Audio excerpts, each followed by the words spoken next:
नमस्कार बच्चों, divine public school की ई लर्निंग कक्षा में मैं आपकी हिंदी अध्यापिका गरिमा शुक्ला आप सभी का एक बार फिर से स्वागत करती हूँ। बच्चों, मुझे पूरी उम्मीद है कि आप लोग अपने घरों में स्वस्थ एवं सुरक्षित होंगे। बच्चों, आज हम लोग हिंदी व्याकरण से पढ़ेंगे पाठ 3 शब्द रचना के बारे में। तो आइए पाठ आरंभ करते हैं। प्यारे बच्चों, सबसे पहले हम शब्द रचना के बारे में जान लेते हैं। वर्णों के मेल से शब्द बनते हैं। यह मेल सार्थक होना चाहिए, जैसे रानी, लाल किला, कमल, नदी, पानी आदि। बच्चों, इन सभी से किसी न किसी अर्थ की अभिव्यक्ति हो रही है। यदि वर्णों का क्रम उलट पुलट दिया जाए तो कई बार निरर्थक शब्द बन जाते हैं, जैसे ना, गुबला। तो इस तरह से ये निरर्थक शब्द हो गए। बच्चों देखिए, आपकी पुस्तक में दिया है सार्थक शब्द है रानी और लाल किला। तो हलंत धन आ, धन न हलंत धन ई, इसको जब हम मिलाएंगे, वर्णों का मेल करेंगे, तो हमारा शब्द बनेगा रानी। इसी तरह से ल हलंत धन आ, धन ल हलंत धन अ, धन क हलंत धन ई, धन ल हलंत धन आ। जब इसका मेल करेंगे तो हमारा शब्द बन जाएगा लाल किला। तो देखा बच्चों आप लोगों ने कि इन दोनों शब्दों में अनेक वर्ण हैं। इन वर्णों के मेल से शब्द बने हैं। शब्द के लिए वर्णों का सार्थक मेल होना जरूरी होता है। और बच्चों देखिए, रअना और गुबला उपर्युक्त दोनों शब्द निरर्थक हैं। ये शब्द इस रूप में सार्थक बन जाएंगे, जैसे अनार, गुलाब। तो बच्चों, इस तरह से हम कह सकते हैं कि वर्णों के सार्थक मेल को शब्द कहते हैं, और शब्द जब वाक्य में प्रयुक्त होते हैं तब ये पद कहलाते हैं। तो ये हो गया शब्द रचना। अब हम लोग शब्दों का वर्गीकरण पढ़ेंगे।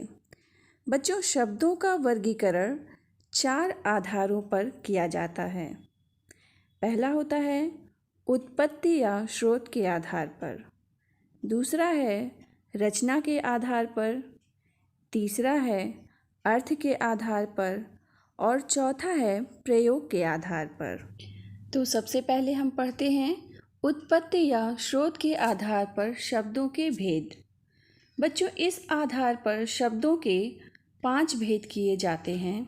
पहला तत्सम, दूसरा तद्भव, तीसरा देशज, चौथा विदेशी, और 5वां है संकर शब्द। तो आइए इसमें हम पढ़ते हैं पहले तत्सम शब्द के बारे में। बच्चों, संस्कृत के जो शब्द हिंदी में ज्यों के त्यों प्रयुक्त किए जाते हैं वे तत्सम शब्द कहलाते हैं।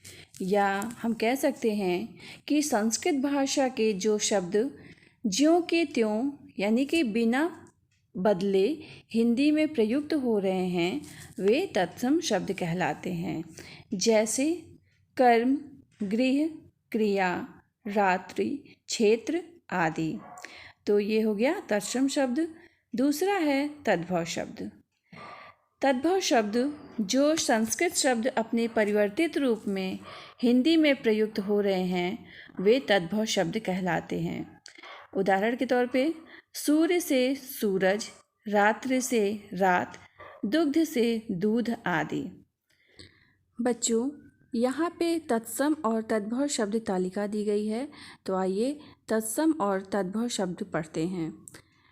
बच्चों, कर्ण का तद्भव शब्द होगा कान, उष्ट्र का ऊँट, क्षेत्र का खेत, मयूर का मोर, कार्य का काज या काम, कोकिल का कोयल, ग्राम का गांव, सत्य का सच, पत्र का पत्ता, चंद्र का चांद, सर्प का सांप, आम्र का आम, निद्रा का नींद, गृह का घर। तो ये हो गया तत्सम और तद्भव शब्द। अब हम तीसरा पढ़ते हैं देशज शब्द के बारे में। बच्चों, देशज का अर्थ है देश में पैदा हुए अथवा बोलचाल की भाषा से स्वतः उत्पन्न हुए। ये ऐसे शब्द हैं जिनका विकास स्थानीय स्तर पर हुआ है। इन्हें किसी भाषा से नहीं लिया गया है। ये आम बोलचाल से हिंदी में विकसित हुए हैं। उदाहरण देखिए, रोटी, थाली, पानी, पगड़ी, डिबिया, गाड़ी आदि। अब आइए बच्चों, विदेशी शब्द के बारे में पढ़ते हैं। हिंदी का समय समय पर विभिन्न विदेशी भाषाओं से संपर्क होता रहा है। उन्हीं भाषाओं से आए शब्द विदेशी शब्द कहलाते हैं। उदाहरण, अंग्रेजी से आए शब्द हैं doctor, school, machine, station, gas आदि। अरबी से सबूत, खबर, अखबार, शिकायत, किताब आदि। इसी तरह फारसी से तश्तरी, ज़रूरत, फ़कीर, खजाना, नमक आदि। पुर्तगाली भाषा से आए शब्द हैं बाल्टी, तंबाकू, फीता, चाबी आदि। इसी तरह से तुर्की से कालीन, लाश, सौगात, कैंची आदि। तो ये हो गया विदेशी शब्द। अब हम पढ़ेंगे संकर शब्द के बारे में। बच्चों, दो भाषाओं के मेल से बनने वाले शब्द संकर शब्द कहलाते हैं। उदाहरण देखिए, हवा, धन, दार। बच्चों, हवा हिंदी शब्द है और दार फारसी शब्द है। इन दोनों को मिला के संकर शब्द बन गया हवादार। इसी तरह से रेल, गाड़ी, अंग्रेजी और हिंदी दोनों शब्दों को मिला के बन गया रेलगाड़ी। तीसरा है मांग, पत्र। मांग हिंदी शब्द है और पत्र संस्कृत शब्द है। इन दोनों को मिलाने से संकर शब्द बन जाता है मांग पत्र। इसी तरह से बीमा, पॉलिसी, बीमा पॉलिसी। फिर टिकट, घर। बच्चों, टिकट अंग्रेजी शब्द है और घर हिंदी शब्द है, तो दोनों को मिलाएंगे तो टिकट, घर। इसी तरह से रेल, यात्रा। रेल अंग्रेजी शब्द और यात्रा संस्कृत शब्द है, तो दोनों को मिलाने से हमारा संकर शब्द बन जाता है रेल यात्रा। तो ये हो गया संकर शब्द। अब हम पढ़ेंगे रचना के आधार पर शब्दों के भेद। बच्चों, रचना के आधार पर शब्दों के 3 भेद किए जाते हैं। वो हैं रूढ़ शब्द, यौगिक शब्द और योग रूढ़ शब्द। तो आइए हम पढ़ते हैं रूढ़ शब्द के बारे में। जो शब्द प्रयोग होते होते किसी विशेष अर्थ में किसी वस्तु विशेष के लिए निश्चित हो गए हैं, उन्हें रूढ़ शब्द कहते हैं। जैसे घर, फल, दूध, पुस्तक आदि। दूसरा है हमारा यौगिक शब्द। यौगिक शब्द 2 या 2 से अधिक शब्दों के मेल से बने शब्द यौगिक शब्द कहलाते हैं। जैसे जन्म, धन, दिन, जन्मदिन। प्रधान, धन, मंत्री, प्रधानमंत्री। विद्या, धन, आलय, विद्यालय। पुस्तक, धन, आलय, पुस्तकालय। तो आइए बच्चों, तीसरा पढ़ते हैं योग रूढ़ शब्द के बारे में। बच्चों, ये शब्द यौगिक होते हुए भी किसी विशेष अर्थ में रूढ़ यानी कि निश्चित हो गए हैं। जैसे चतुर्भुज। चतुर्भुज विष्णु के लिए रूढ़ हो गया है। इसी तरह दशानन, यह रावण के लिए रूढ़ हो गया है। तो ये हो जाएगा योग रूढ़ शब्द। तो आइए बच्चों, अब हम लोग शब्दों के भेद में अर्थ के आधार पर शब्दों के भेद के बारे में पढ़ते हैं। बच्चों, अर्थ के आधार पर शब्दों के 4 भेद किए जाते हैं। पहला एकार्थक, दूसरा अनेकार्थक, तीसरा पर्यायवाची और चौथा होता है विलोम शब्द। तो हम पहला पढ़ते हैं एकार्थक शब्द के बारे में। बच्चों, जिन शब्दों का एक ही अर्थ हो वे एकार्थक शब्द कहलाते हैं। जैसे रोटी, नल, कुर्सी आदि। इन सभी शब्दों का एक ही अर्थ निकलता है, इसलिए ये एकार्थक शब्द कहलाते हैं। दूसरा होता है अनेकार्थक शब्द। तो इसके नाम से ही पता चल रहा है कि इसके अनेक अर्थ होते हैं। बच्चों, ऐसे शब्द जिनके अनेक अर्थ निकलते हों वे अनेकार्थक शब्द कहलाते हैं। जैसे अंक, अंक का अर्थ होता है गोद और संख्या। इसी तरह से अंबर, अंबर का अर्थ होता है आकाश और कपड़ा। तीसरा है कर, कर का अर्थ होता है बच्चों हाथ और टैक्स। इसी तरह से पत्र का पत्ता और चिट्ठी। ये हो गया अनेकार्थक शब्द। तीसरा है पर्यायवाची शब्द।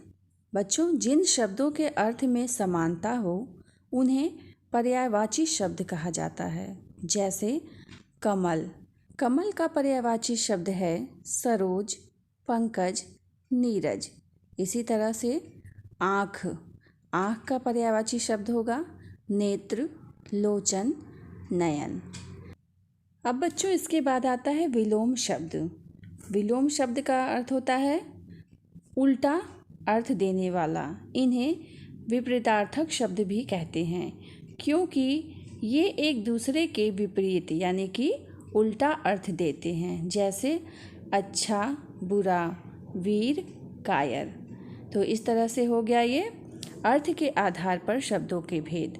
अब इसके बाद हम पढ़ेंगे चौथा प्रयोग के आधार पर शब्दों के भेद के बारे में। देखिए बच्चों, जब शब्द वाक्य में प्रयुक्त हो जाते हैं तब वे पद बन जाते हैं। इनमें लिंग, वचन, कारक आदि के अनुसार परिवर्तन आ जाता है। कुछ ऐसे शब्द हैं जिनमें परिवर्तन नहीं आता है। इस आधार पर शब्दों के दो वर्ग बनते हैं। पहला है बच्चों विकारी और दूसरा अविकारी।